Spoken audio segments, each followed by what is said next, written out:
Welcome to Mystery of the Soul. I'm your co-host Erin, and I'm joined by my friend Leo, a psychic medium and Reiki master. Our podcast explores the depth of the soul, the spiritual, and the supernatural.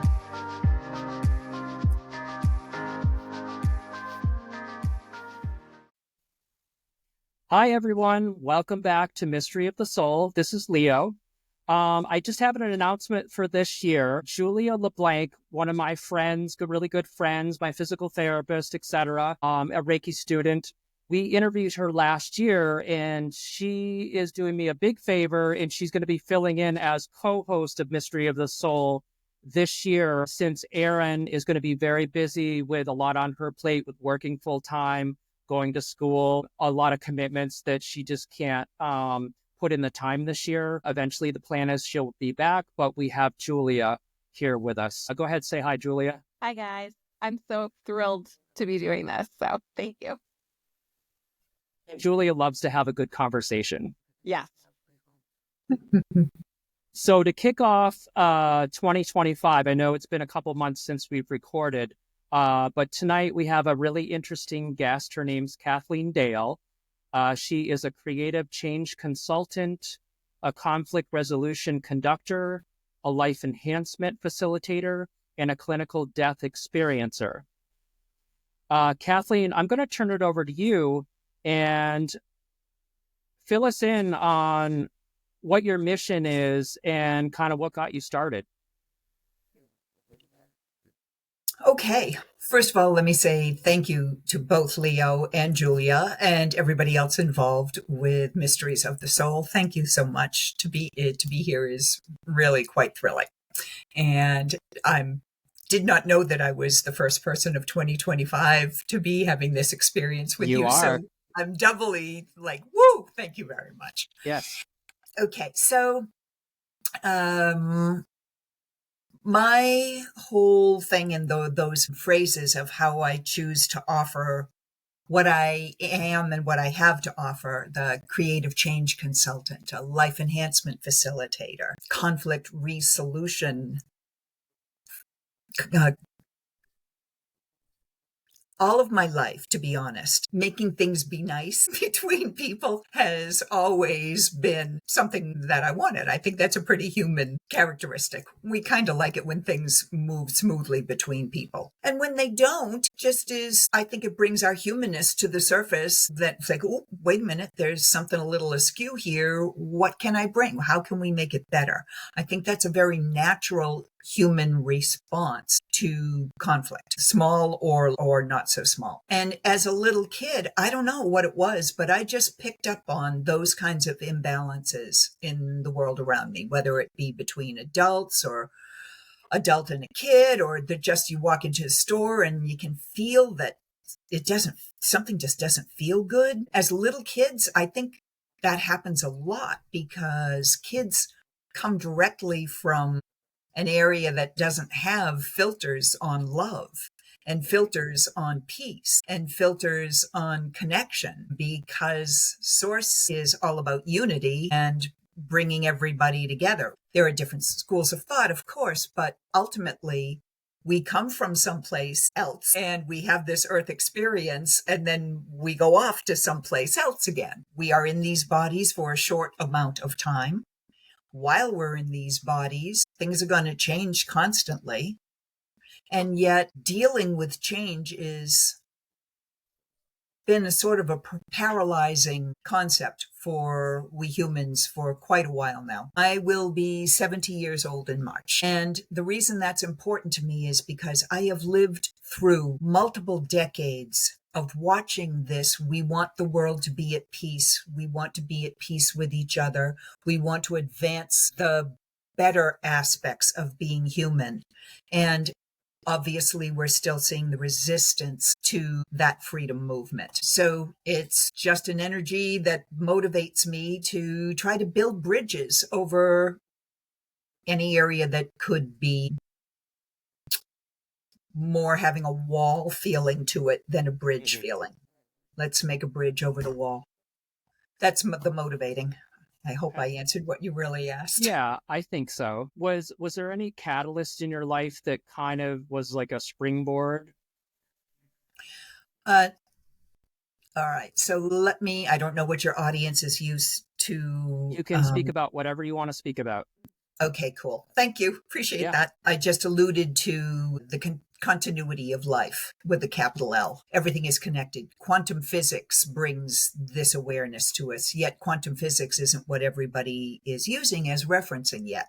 When we get there, it'll make things a lot easier. So the catalyst for me probably was the fact that my soul chose to grow, like I think all of us do. Our souls choose the lessons that we're ready to come back to earth to see how to master. And I think almost everybody on the planet right now sort of signed up for this big one. Okay, let's just pull planet Earth and all life dependent on her up out of the muck and mire, and let's just get to the good energy where we can just create without having to worry about the other parts. So a lot of us who are here now chose challenges in the family that we were born into, or the dynamics that went around with that family. And I'm one of those. I go back to the time where my parents dated for like 4 months and then got engaged. You know, they didn't know anything about each other. Those previous generations didn't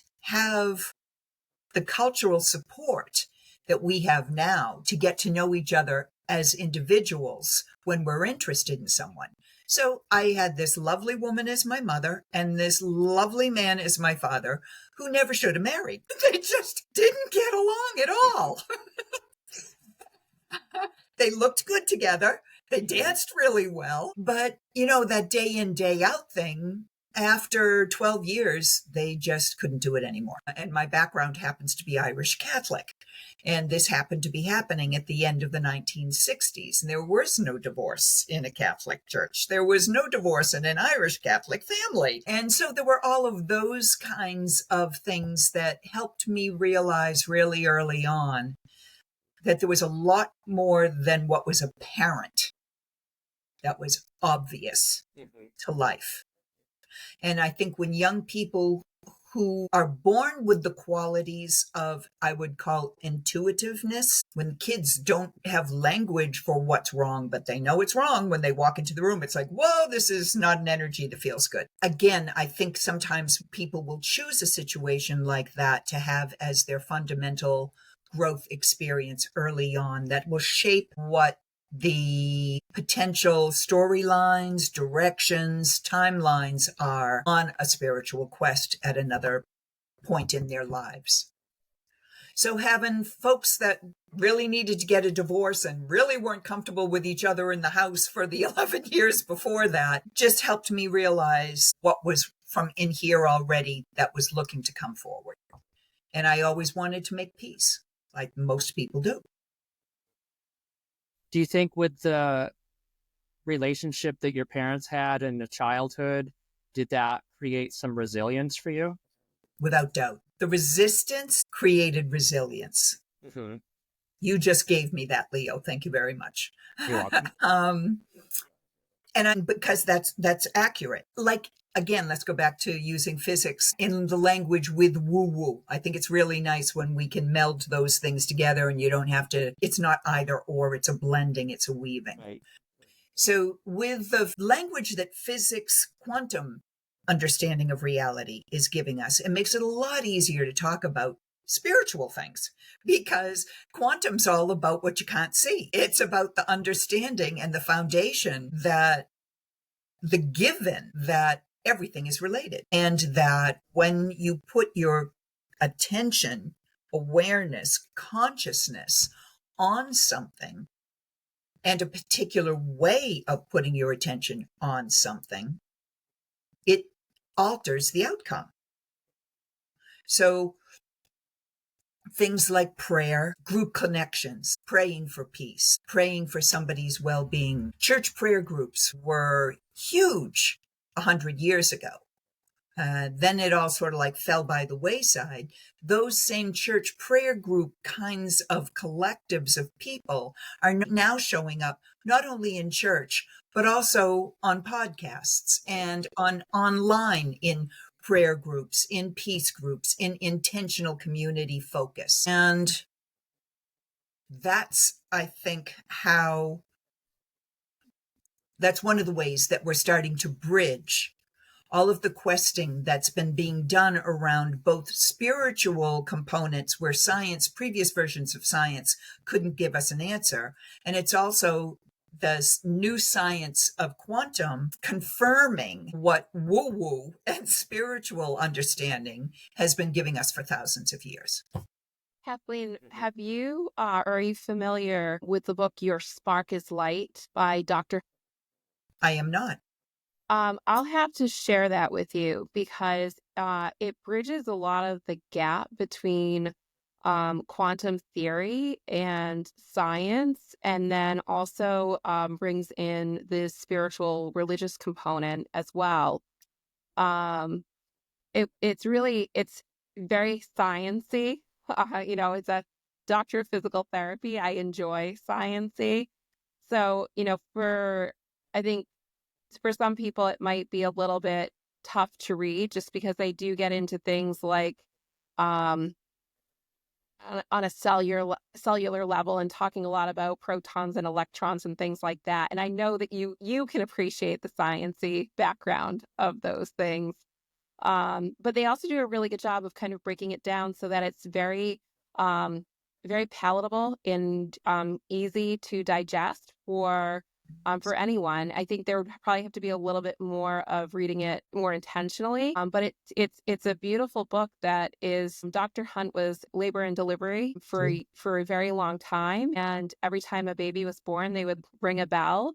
And it goes from talking about the sound related to that and the connection there, but also like we just recently heard the merging of two black holes and the sound that made. And I think that once we get to the point that we'll actually probably be able to, when they have the quantum computers to be able to notice this, that we'll actually probably hear the sound of that zinc spark that happens during conception. There's a lot of really cool stuff out there that is just really intriguing, and I am relating to everything that you're saying because I really truly believe that.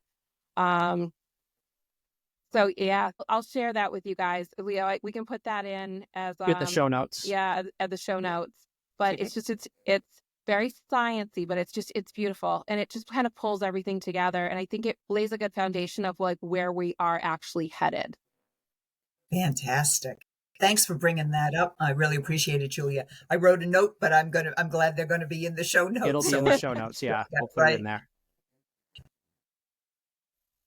Oh, go ahead. You were going to say something? No, go ahead.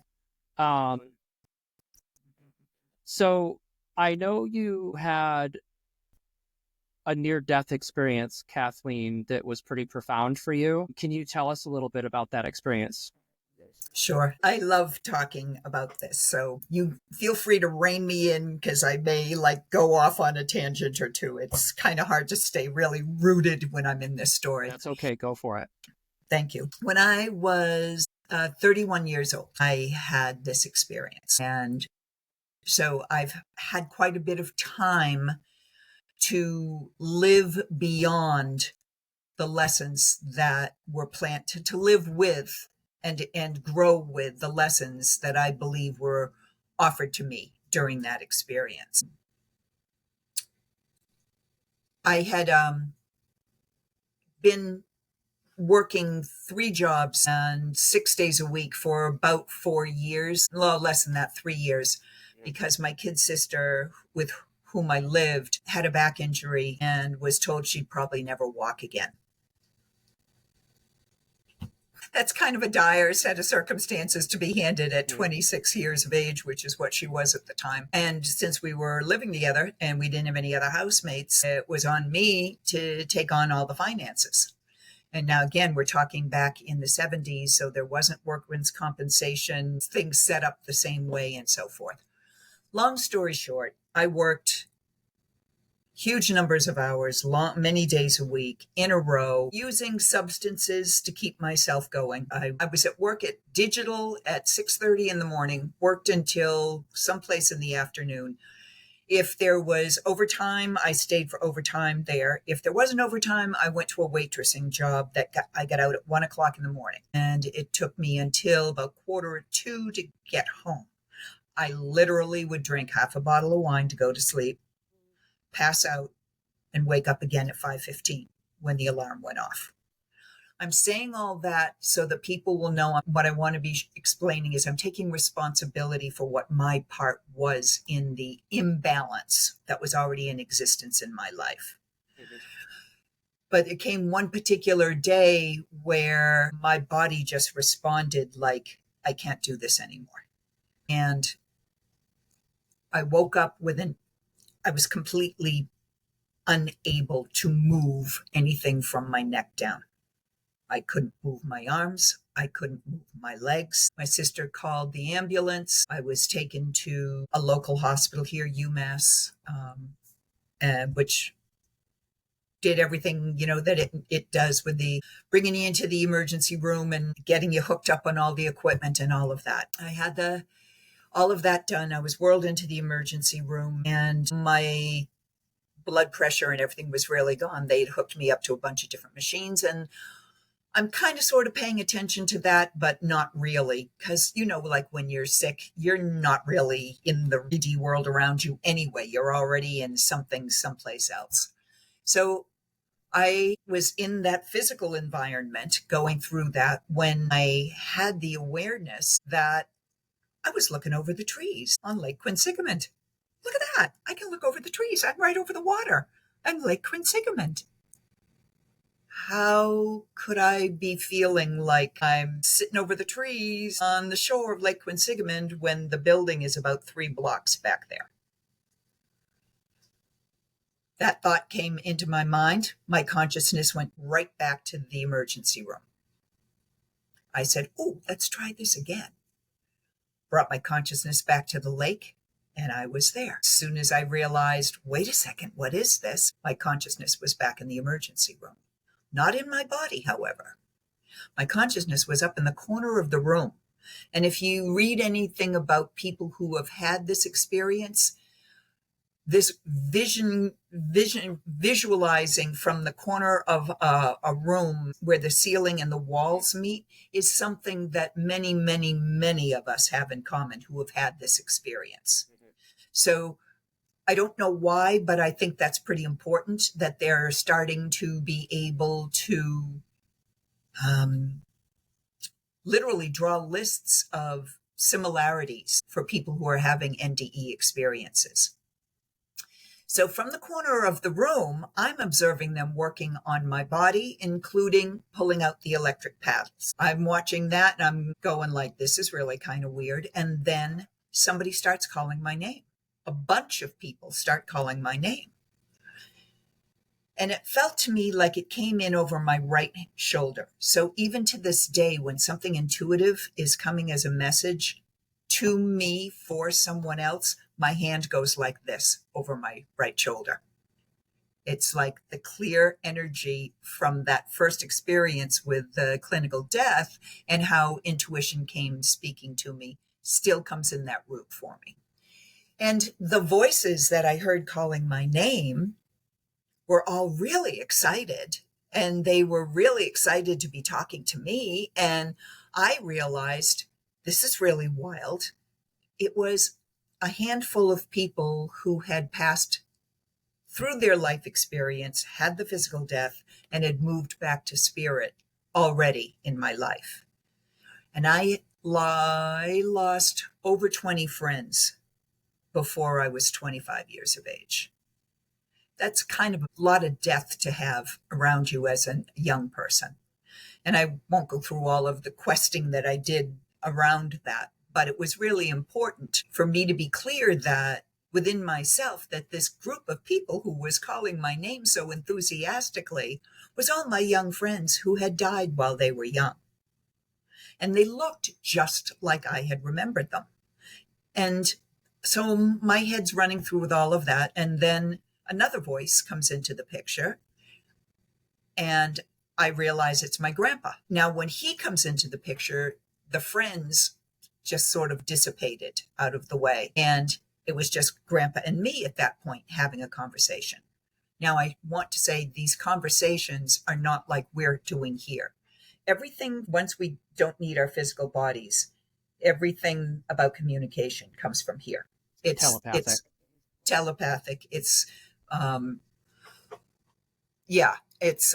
all of that. And that taps us into systems of communication that we can't access otherwise. They literally don't have the vibrational capacity yet.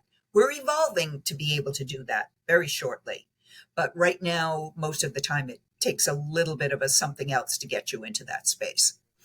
So continuing with this whole thing, Grandpa said, my grandpa never minced words. And he didn't speak very often. So he was real direct. He was like, okay, how you doing?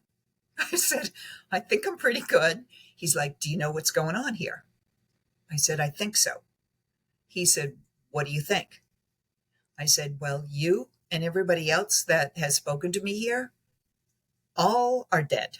And he's like, yep, you got it. So then it's obviously, why me?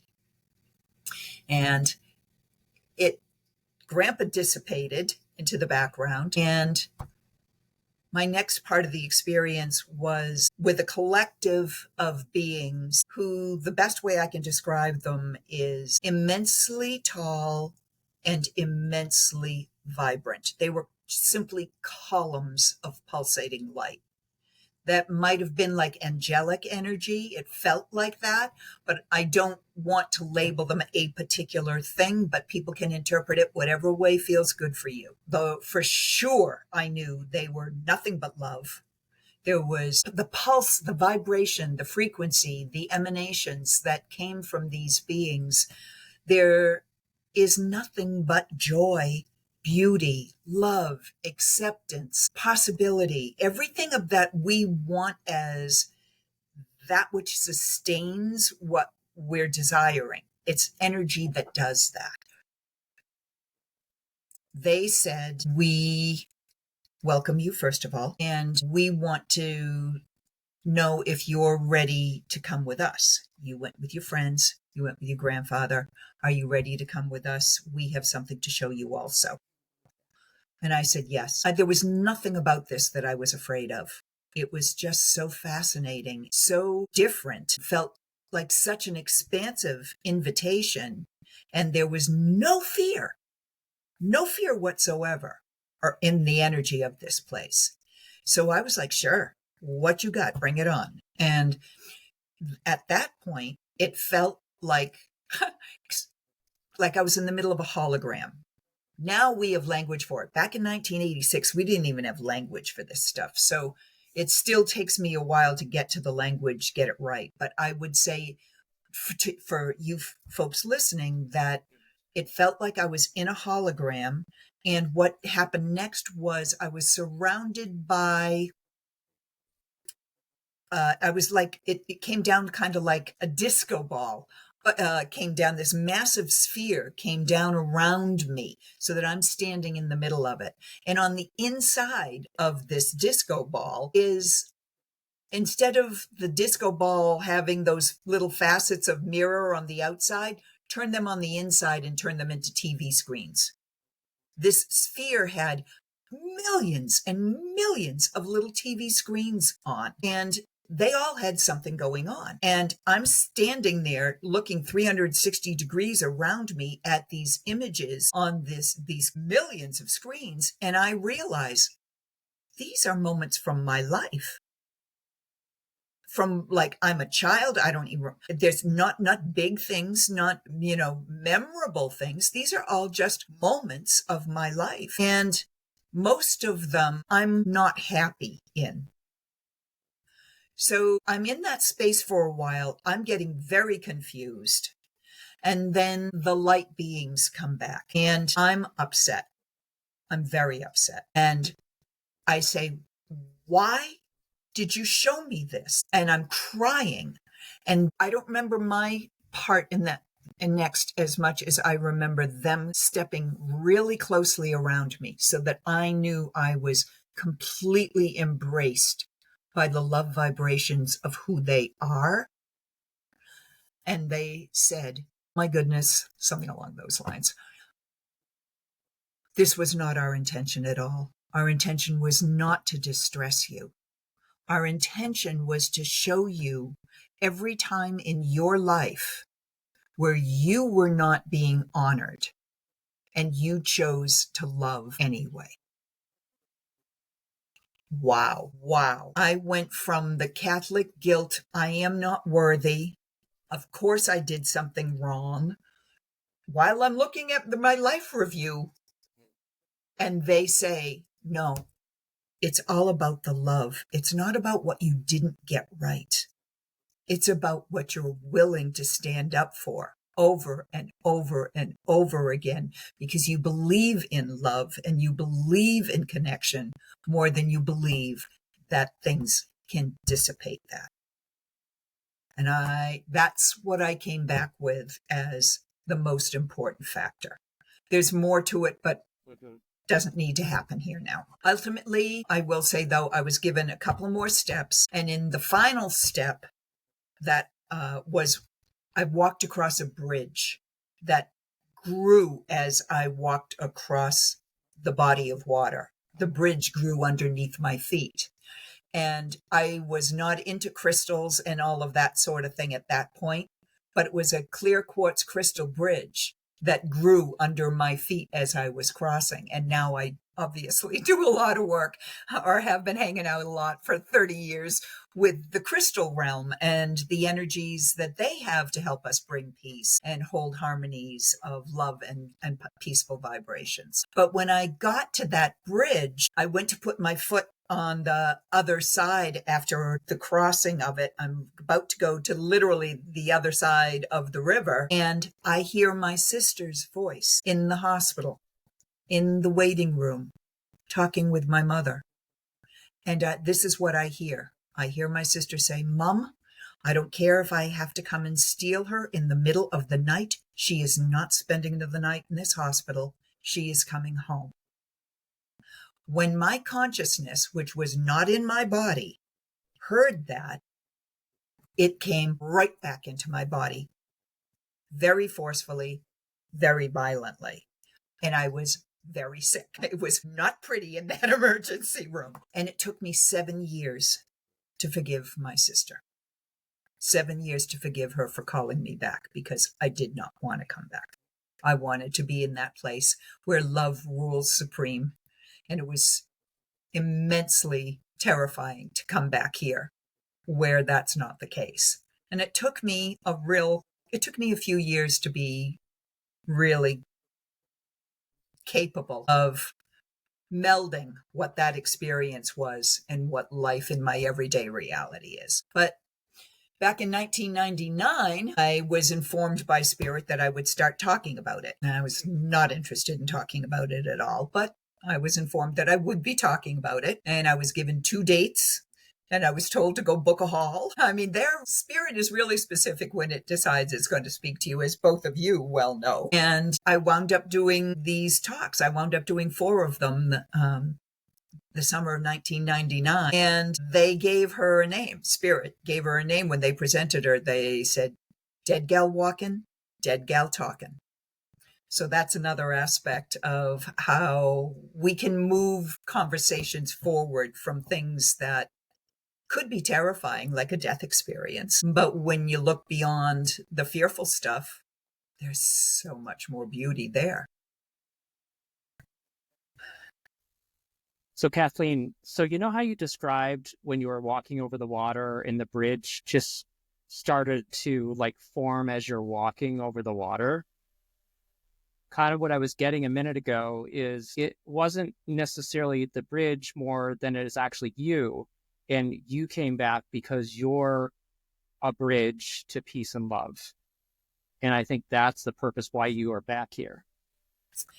Wow. I love that. Thank you, Leo. Thank you a lot. That's That's sitting right here right That now. hits you there, right? Yeah, that's really sitting here right now. And sometimes these things don't come up until we just have these conversations. Bingo. Okay, now I'm going to start crying. That's okay. Wow. Here's one little mystery of the soul, right? Okay, perfect. So that the talking about it got me back into getting active about, to be honest with you, more about building the bridges to nonviolence in our language, nonviolence in our consciousness, being aware of how wide a hand violence has in this community, meaning the United States. It's not the same in other countries. But again, because I've had as much time on the planet as I have, I remember sitting watching, was on television on those days, the Senate hearings for rock and roll music and the violence that it was bringing. And we lived through this questing already. And so I think now we're sort of at a place where, how do we start the conversations about what we want our communities to be and what we don't want our communities to sanction or allow, without using language that is diminutive, that hurts, that is meant to divide. So another part for me is really being careful about the language that we use. Things like, I know this is going to sound really, really silly, but so the one I'm going to use right now, we've gone from language in relationship to computers that's completely neutral to things like slam the like button, crash the something or other, hit the pound button. No, we don't even realize how violent we are. Those are all words that do not need to be there. Aggressive language. Exactly. Click a button. Don't smash. Don't hit.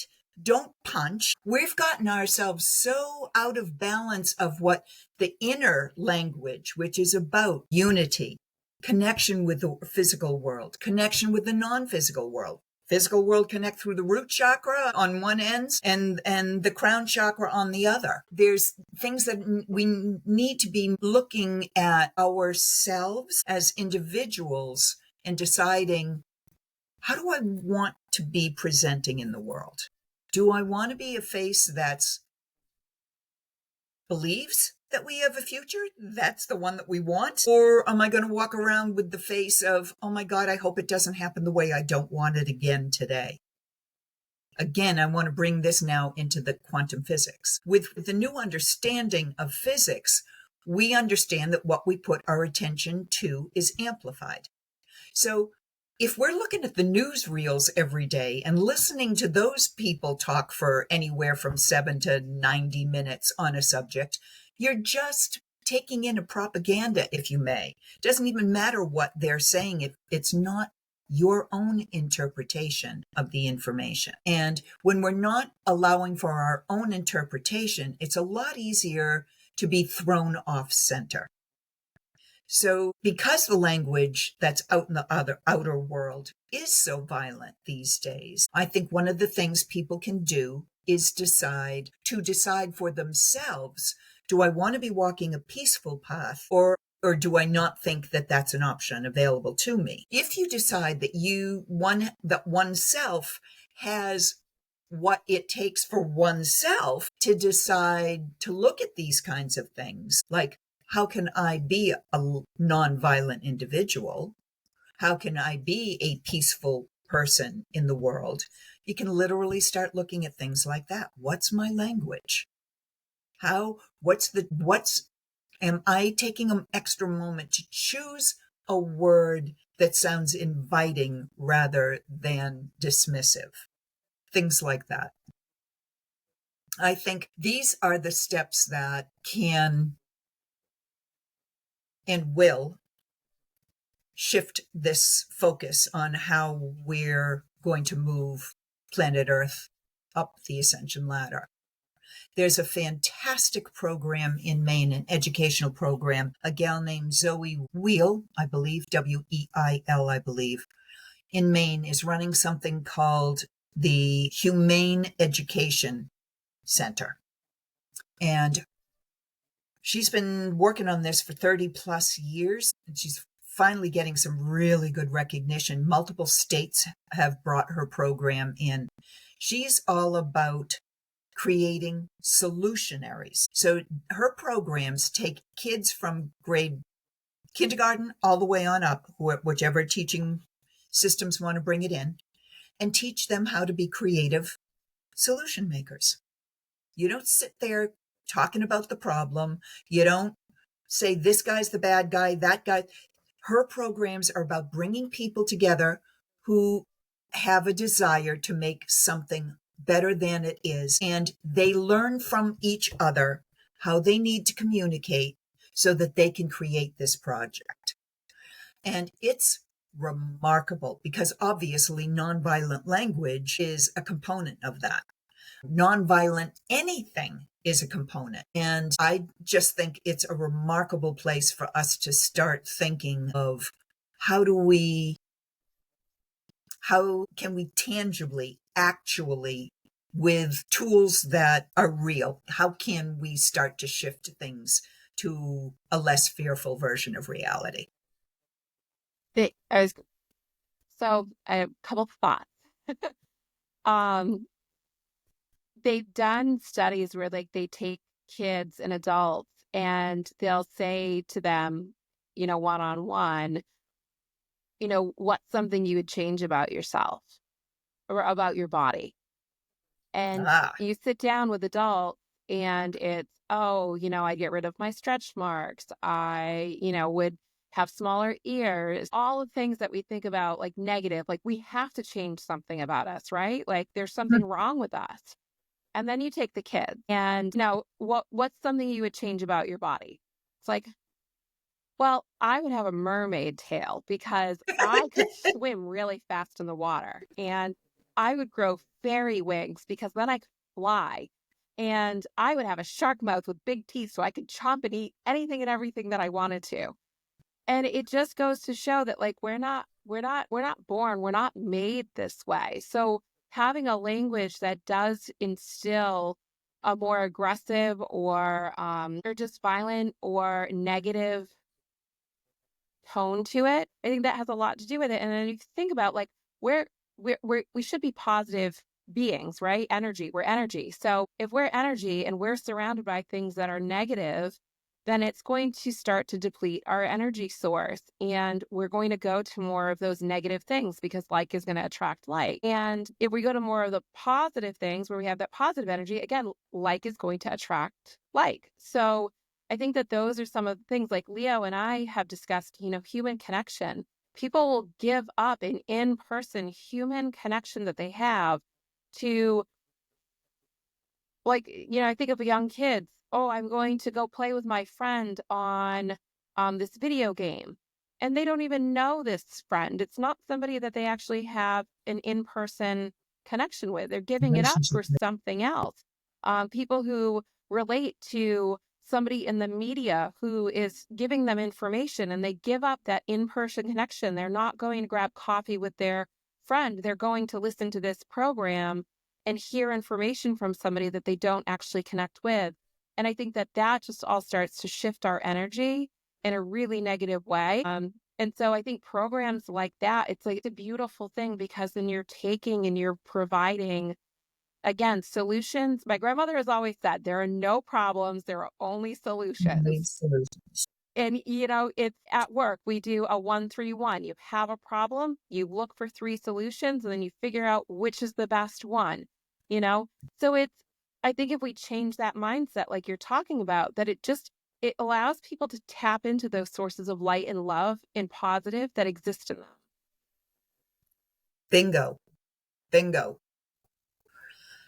It's Leo, interesting. Yeah, it was interesting listening to you both. And what was coming to me is, you were talking about, Kathleen, about people knowing or recognizing they have a choice about something, right? I think what has happened definitely, I think here in our culture with society, people have lost their power. And kind of what occurred to me as I was thinking about that also is like part of our like human experience in our like journey of awakening is actually coming from that place of, we come in like fully charged, and then at some point we lose our power. And a part of the awakening process is regaining our power back and empowering ourselves and awakening. That's, I think, the whole name of the game, my friend. That's entirely the whole name of the game. Not only from my perspective, not only on the individual basis, like you just offered there, but magnify that Collective. like Julia's saying, and we've hit the tipping point that we need from the density of how we have historically lived on the planet to the energized new energy that science is showing is actually physically coming into our solar system, which is obviously having a physical as well as energetic effect on the planet and all life that's on the planet too. Mm-hmm.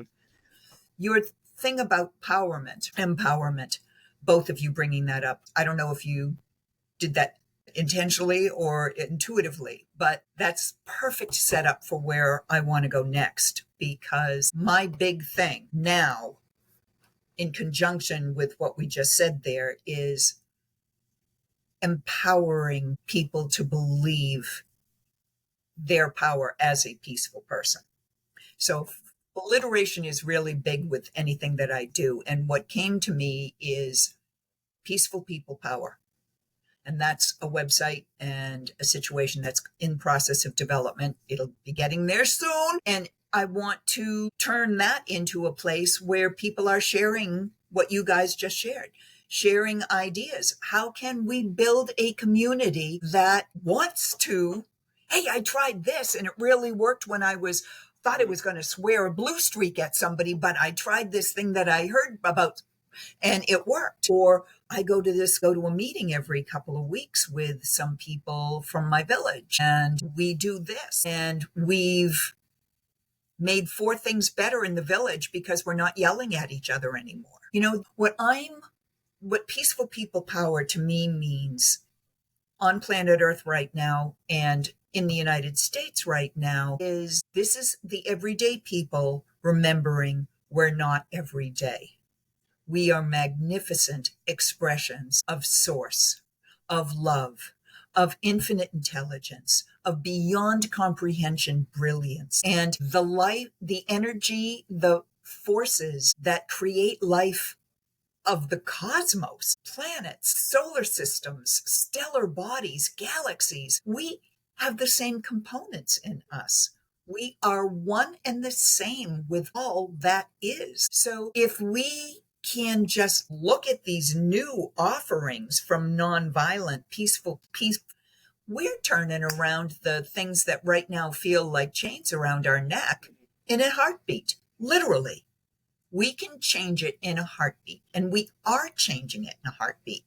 There are multiple times in the last 2 decades, my friends, where the political nonsense could have taken this planet out very easily, except for all the people who were positive and bringing their positive energy consciously into Earth's story.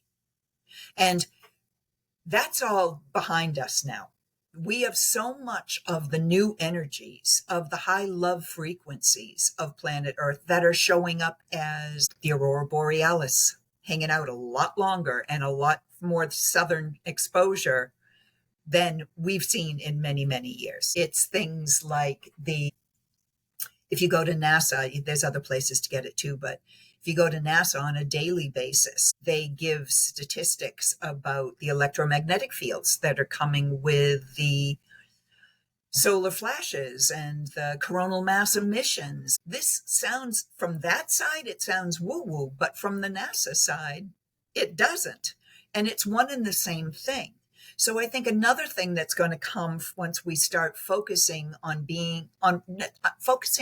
realizing how much violence is an invisible energy in the world in which we live.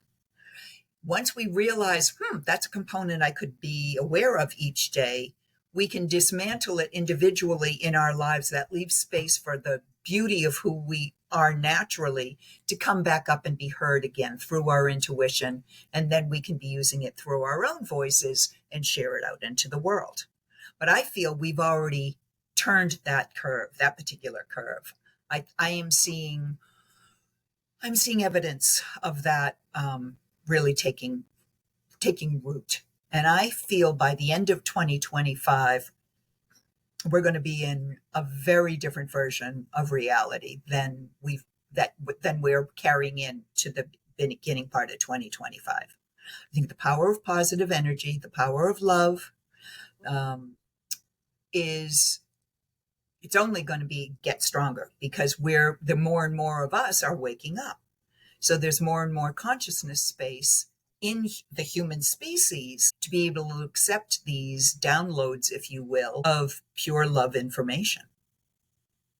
So I think we're sitting pretty good. We're going to have a rocky ride, perhaps, to move around some of these stone walls that are falling in the way.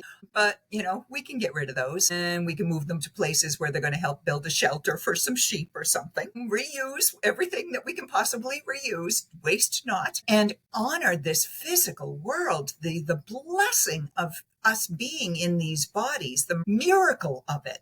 That's another thing that if you want to realize how valuable being alive is, die and come back.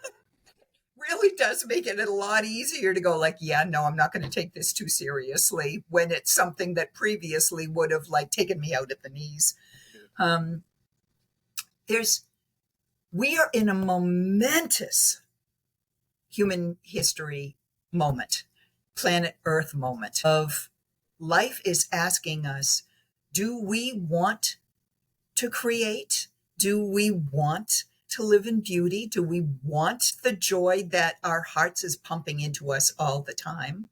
Or are we too afraid, based on man-made regulations, to trust that there's more beyond that? And what I mean by man-made regulations is manufactured. Things are real, unreal things are manufactured. If it's man-made, I don't mean it like it's bad. I just mean that sometimes people are having a difficult time right now defining what is organic, what is real, because they're used to labels on food. And that's not what I'm meaning. I'm meaning I decided to do it backwards. If I could label how something came to be and it involved humans at all, then it's manufactured. And if it didn't involve humans in order to be, in other words, any aspect of nature, that's organic in my definitions, so that I can be consistent moving forward and helping people understand. So it's going to make it pretty easy for people to decide, wait a minute, organic is what gives me options without pushing back at me. Manufactured is what doesn't want me to do what I want. It wants me to do what it wants. And that's what we're living in. We've been living in for several hundred, if not thousands of years, cultures that have a few individuals determining what everybody else is going to do. That has really messed with the human spirit and the human psyche. And we do not see ourselves as powerful. It is, I feel, been rather a focused attempt to completely take us out of our power base, because it's a lot easier to do things for a small group to benefit from when you're in charge than it is to do it for a lot of people to be benefiting, like everybody on the planet benefiting from, let's say, human rights. Yeah, well, some people aren't making as much money off of their profits if they have to take human rights into consideration. But we're at a point in human evolution where we cannot ignore those things any longer. That's what's going on the surface of the planet. It just can no longer be hidden in the shadows that caring for humanity has not been the priority. And Thus, okay, all sorts of stuff is going to bubble up to the top that needs to be addressed. But this does not have to come out across as this is the end of the world. No, it's the end of a way of being, which actually wasn't serving us really well anyway. So I would like to just offer here that one of the major things about fear is we can say no to it. We don't have to embrace it. It pops up. It definitely pops up instantly in our neurological system. But people may have heard a couple of different acronyms for fear. I like them both very much. False expectation of actual reality, FEAR, false expectation, actual reality. Or if you like this one, you can use this one too. False evidence appearing real. The thing about fear is it literally, neurologically, scientifically, is rooted in the past. It's in the part of our brain, it gets fired up in the part of our brain that's about the past, not the present. So every fear is actually not about what's going on in the present moment. It's about something that seems similar, that happened in the past sometime, and is being misinterpreted by our neurology because we've been under stress for so long that our neurology systems are off base. So you're both going, yes, this is good. So I'm making myself clear. I'm glad, because what I honestly just want to be able to say to folks anytime when I meet them, I try to put this in our conversations as often as possible. It doesn't take huge, flagrant, big actions and attempts to be a peaceful person in the world. Just getting past a fear to say hi to somebody you never laid eyes on before. As you're walking through the same doorway, they're coming out, you're going in. Honest and true, making eye contact and saying hi. Smiling. Huge. I said, Huge. God did not give me dimples to not smile. So I smile like everybody.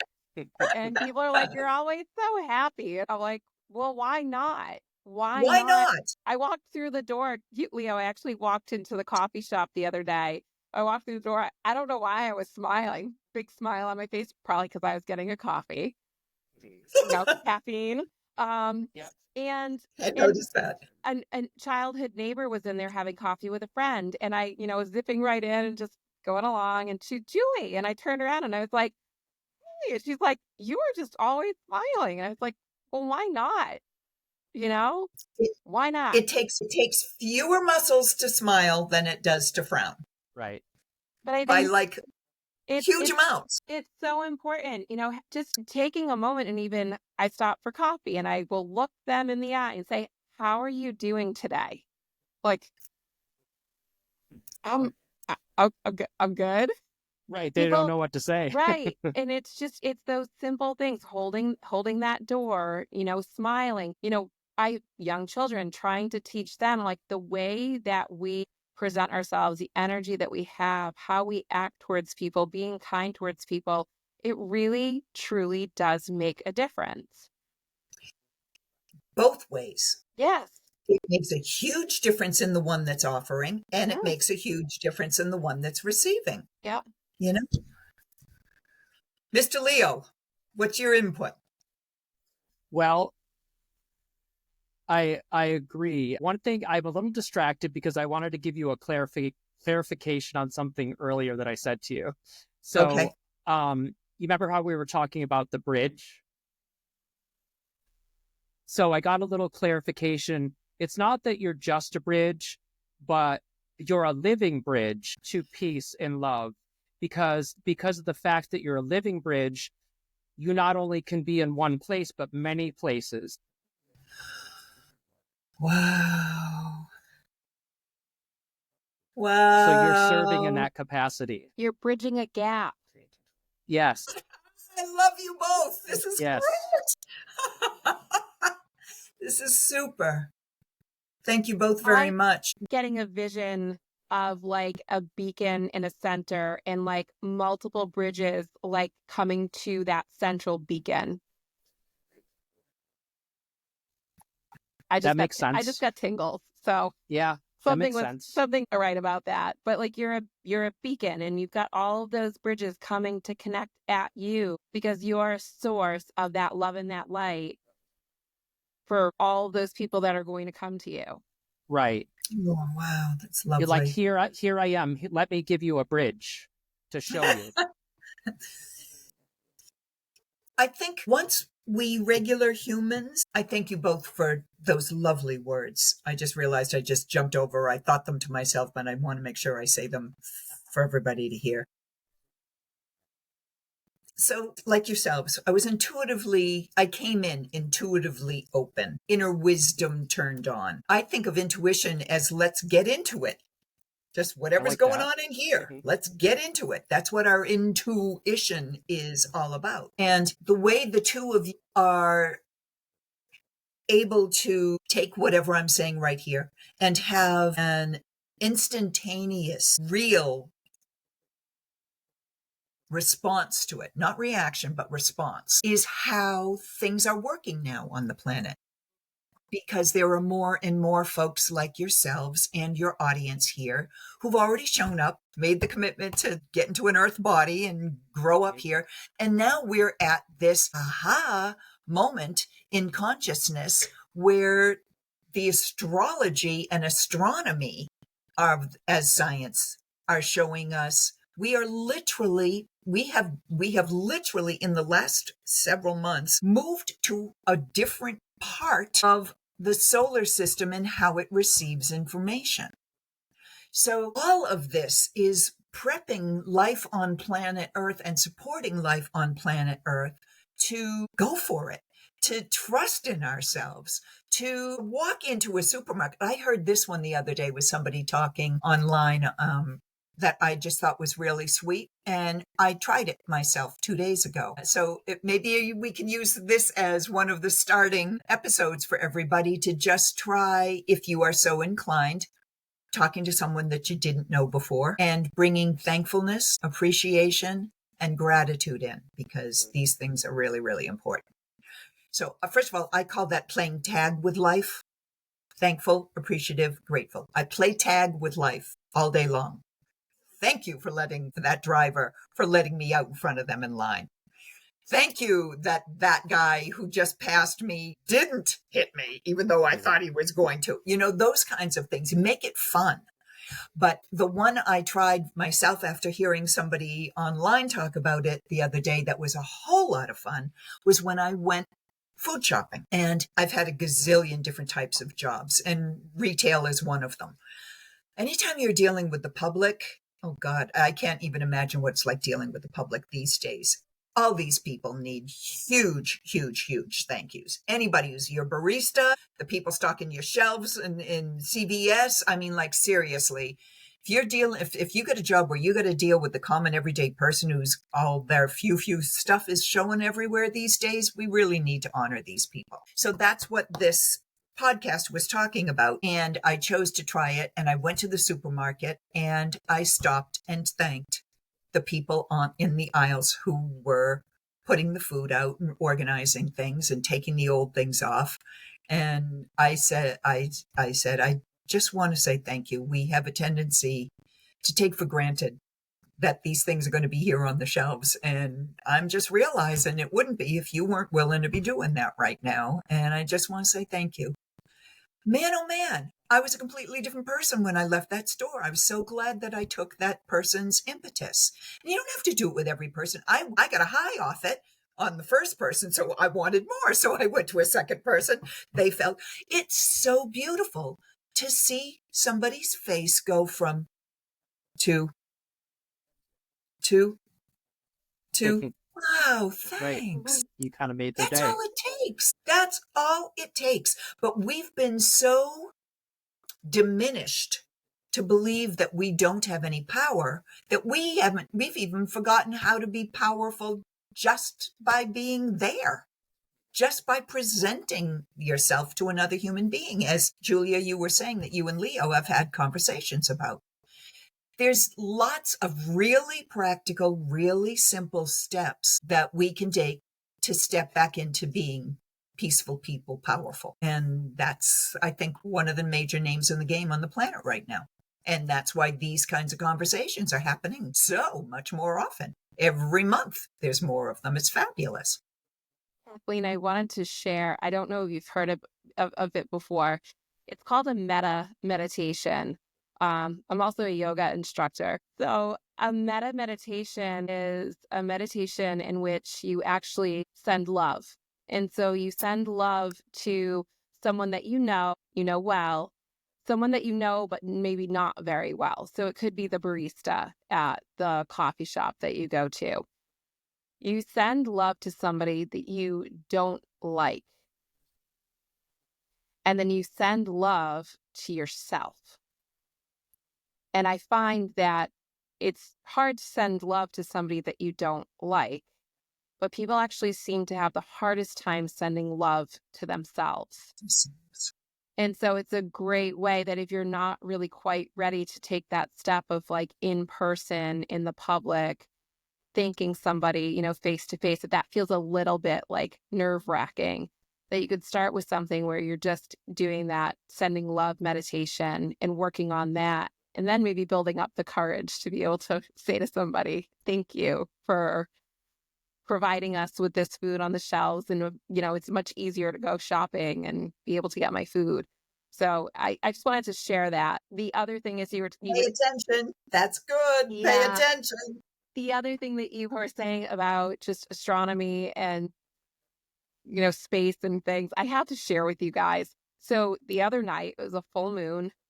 My daughter was born on a full moon, but the other night during the full moon, she looked at me and she said, Mama, I was a part of the moon and God sent me here to you.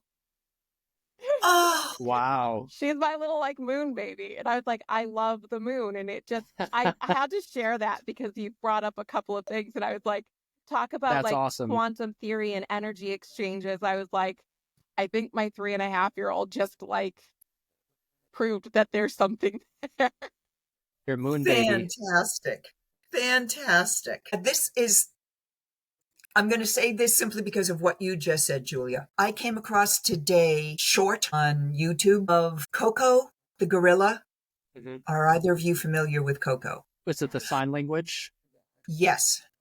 Coco was just coming on the scene when I was graduating from college. Literally, any information about her came out my senior year. And I had a double major of psychology and sociology.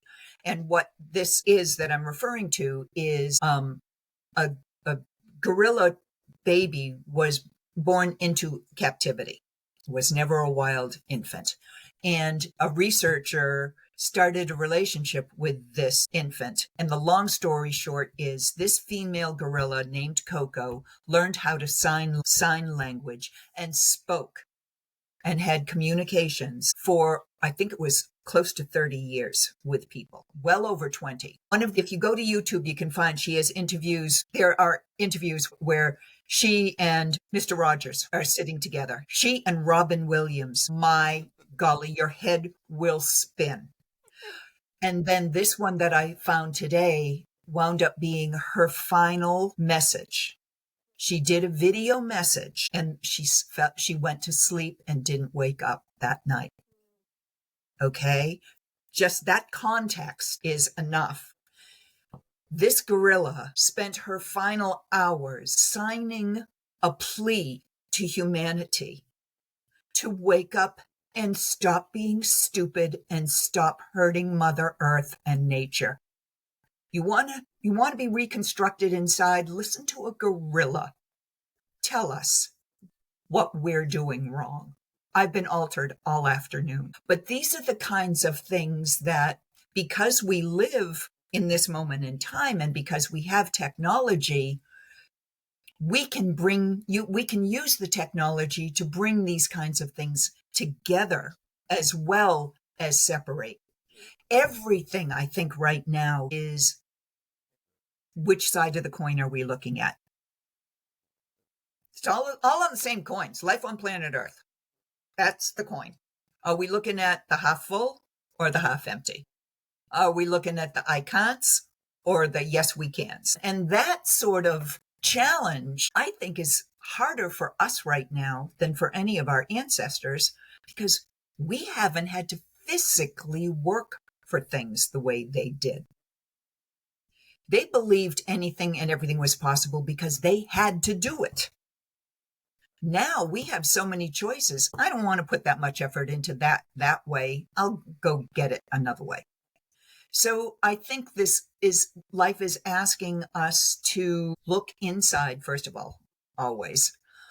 Life is asking us right now on the planet to look inside and,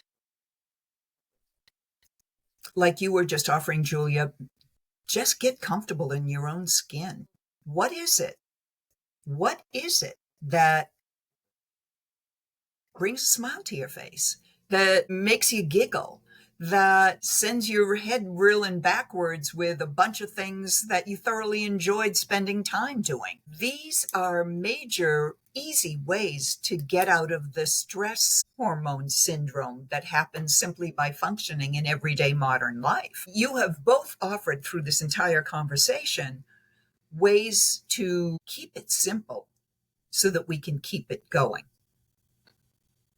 It's this whole thing about how do I get comfortable in my own skin as a human? How do I participate in the world that I want to participate in and not participate in the world I don't want to participate in? I mean, these are heavy duty kinds of things that could just have us feeling like this. But what we're talking about, what you're bringing through, what I hope I'm bringing to the conversation is it doesn't have to feel challenging and overwhelming because it's so big. It's not so big. It's how do you want to live in your own body, in your own life, so that you enjoy your day. If we can give that out as a potential directive for starting in a nice direction for people, okay, then we've eliminated an awful lot of the ways that we can be pulled out of our power, as Leo was suggesting earlier, that we're not feeling like we're in our power. It's really quite simple. It's not necessarily easy what life asks of us, but there's always simple steps to get us where life is saying, this will suit you better. Trust life. This will suit you better. I just wanted to add something that I was thinking about. Like, I think that would help with people's confidence and maybe restoring some power is just like we have to pay attention to kind of what we ingest, whether it's food, beverages, we have to also pay attention, especially now, like what we're feeding our mind. Hugely. And especially because we know what's coming off of these electronic screens is totally up for grabs for whoever wants to put anything up there. So again, use your inner facilitator, your inner knowing as to what to pay attention to or not. Is that what you were offering? Yeah, kind of. It's, with everything is so heavy right now with the news and just everything, everybody taking in all the heaviness, they're just feeding themselves obstacles and negativity. And they're kind of losing sight of actually what's possible. Because the vast majority of information out there has not gotten to an awakened, evolved perspective. It's right. All about let's keep them like this. Right. So yeah, you're right. You are absolutely on target. So I think it's important for us we have to lead by example. Yep. I've never owned a television set, but I've lived several places that have had TVs, but I've never been a TV watcher person. So not paying attention to the news on that way is easy for me to do. It's been that way for decades. But I will admit that presently, the idea of turning the news on doesn't enter my mind very often because I don't want to know what their views are of that stuff. And I think a lot of Americans, especially, I can speak for. I don't think I could necessarily speak for another culture right now about this, but I know there are an awful lot of people in this country who are just really tired of this divisiveness. They're really tired. They don't want this to be going on anymore. And they're willing to let go what they held only a few months ago as absolute mandates in their identity, i.e., their political associations. There are so many people out there who are ready to let go of that political association that would not have been there 6 months ago. There is an energy about, I'm so tired of this divisiveness that is eroding its own self away. It's really kind of interesting. It's like, yes, it's almost like a split in the road, a fork in the road. And both forks are supporting the means to a nonviolent world. One of them is the direct conscious choice, like we've been talking about, and all the ways that you're aware that you shared with the audience too.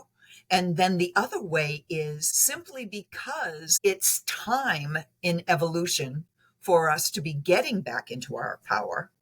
Anything that's standing in the way of that, blocking that at all, is going to be moved by powers far larger than the human mind going, I don't think I like you. There's energy in place to move the evolution along to a peaceful place that has nothing to do with whether we humans are paying attention or not. And then there is the added component, which is human consciousness choosing to be aware and be nonviolent. That elevates it. It like adds the booster rocket to what we're already doing here. So I'm feeling that way at the beginning of this year because of what I'm seeing online. So again, I guess to support what you were saying, Leo, what I'm really offering is be discerning. You're offering this too, both of you. Be discerning in how you take information in, what its origins are, and then do you want to hold on to it or not? If you don't want to hold on to it, if it's something that just made you uncomfortable, I'm sure each one of you could come up with multiple ways to share with people to just let it go. Don't take it in. I mean, you do take it in because you're hearing it and so forth, but send it back out again. I don't feel I have any need to hold on to this piece of information or the vibration that it resounds with. I let you go freely. Anything like that. If we can start to realize, no, let me change language there, please. As we start to realize that we are the creators of our own reality and we are our own life coaches. We can also have outside ones that are really helpful, but we also can coach ourselves. As we realize that we can do it best in our own life if we really decide we want to have some fun with our life instead of just function with our life. And I think that's a really big part of the challenge right now is we have multiple generations in our DNA of people who had to just, everything they gave to life was to simply get by. There was nothing more than that for them, and they hadn't had the life energy force for it because physically living was so challenging to our ancestors. But we're carrying the weight of their weight in our DNA. And as we're in these accelerated energy times where our DNA is being opened and expanded and cleared and de-densified, put all sorts of other terms in there too, weight of the past that we're carrying from our ancestors can be put aside. And there are many gifted healers who are working for ancestral release processes as one of their major themes. So I just want to throw out there to the audience that even if we're not sure, even if we don't have answers about how we're going to get where we want to be going, that doesn't matter, and it never has. It's the questing. It's the rising to the challenge. It's the realizing you are not alone, that this one and this one and that one and that one and this one and this one want to be doing the same thing. And we're meeting up with each other. We're already in the next advanced movement phase of bringing balance, caring, respect, well-being, love, peace, bringing this planet back to a place that is heart-centered. That's how it was created. That's how it's functioned. Even though we've been dismissive of it, we got this. We got this. It's just a matter of believing in ourselves and believing that life has our back. One of the other things that came out of the death experience for me was a program like the Peaceful People Power is one of the programs I offer. So is Start Living Now. S period, T period, A period, R period, T period. Again, it was a monad download that came all at once, and it's surrender, trust, allow, receive, transform. Start living now. Surrender is a challenging one to start with because most of us have the sense that surrender is, I give up, I give up, I give up. That's not the application in this definition. With this surrender, we surrender resistance. We surrender resistance to divine flow. We trust loving life completely. We allow all that I am to come forth and direct my life. We receive continuous support to flourish, prosper, and thrive while alive. And we finally transform both my life and this world for the better. If we truly start living now, this moment, keep it in the present, keep your consciousness in the present, keep your creative center in the present, keep your creative capacities looking what's here, what's now. That's why they call now a present. We benefit, we are gifted in this actual moment to be creative beyond limitation. Great. This has been a great conversation, Kathleen. Thank you. We've I had feel a lot the of same fun. way. How do you want people, if they want to connect with you, how do you want them to reach out to you or connect with you? And we can put this in the show notes as well. Well, actually, I did it on the bottom of that. They can Okay. use the Peaceful People Live, the email, Yeah. and I'm going to give my phone number. Okay. I don't have the web organized That's enough okay. to That's be able okay. to do that. That's okay. And do you have just real quick, do you have a mantra do you want to leave the audience with? Something that maybe you've used in the past or something that you've Oh, I use lots found of them. useful? That's why I'm on pause. That's okay. What comes to mind right now?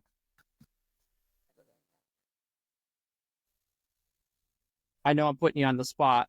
I just feel like there's one coming, but there's just too many. There's like Okay. so much language in there right now. Yeah, I got it. I got Okay, it. go I ahead. got it. I Yep. got the one I want to use. Yep. One love I am. One love we be. One love is all, eternally in unity and celebrating as diversity.